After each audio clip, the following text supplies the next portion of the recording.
A person can carry the promise, but not carry the blessing.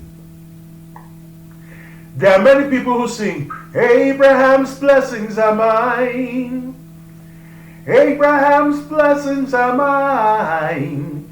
I am blessed in the morning, blessed in the evening. Abraham's blessings are mine. They keep singing that, but they never experience or possess the blessing. A man or woman, boy or girl, can carry the promise, but not carry the blessing. I'm going to read that Samuel Jonathan quote again from his book, The Quotes and Thoughts of Samuel Jonathan. Let me read it. It is one thing to have the promise. It is another thing to have the blessing. A promise is an unfulfilled blessing. A promise is an unfulfilled blessing. There are many Christians who have gone to be with the Lord. They had the promise. They carried the promise to the grave, but never carried the blessing and never enjoyed the blessing. Why? For every promise, there is a price. For every covenant, there is a cost. And for every pilgrimage, there is a process, according to Samuel Jonathan. What is the price that has to be paid for that promise to become a blessing? What is the cost that has to be paid for that covenant to become testimony? That price is obedience. If you carry the promise, but you are lacking in obedience, the promise will remain an unfulfilled blessing. It is obedience that converts that promise to a blessing. So God said to Eli the priest, a man who did not have to go to church every Sunday, he did not have to go to Bible study every midweek service. He already lived in the church. He was one who lived in the church all the days of his life.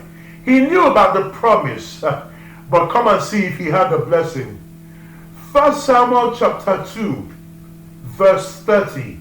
1 Samuel chapter 2, verse 30. Therefore, the Lord, the God of Israel, declares, yes, I promised that your house, your family, your household, your descendants, your offspring, your children's children, your children's children's children, and all your descendants, that they would minister before me forever.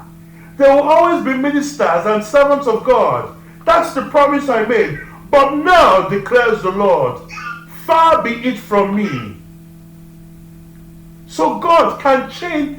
God, He is sovereign. He can make a promise and cancel that promise. Stop holding on to the promise if you are not obedient. If you continue to hold on to the promise and you are lacking in obedience, you are holding on to empty air.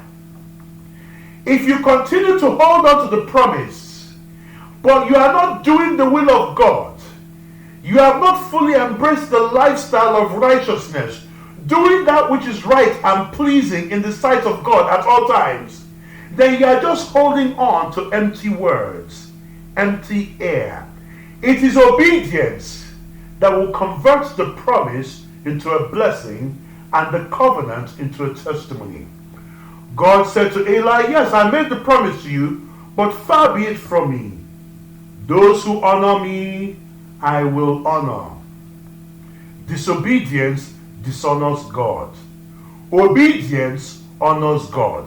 Therefore, if you want to enjoy that blessing, if you want to enjoy that promise, if you want that promise to become the blessing, and if you want that covenant to become testimony, if you want that promise to be fulfilled, obedience is required, because God is the word performing, promise fulfilling, covenant keeping God.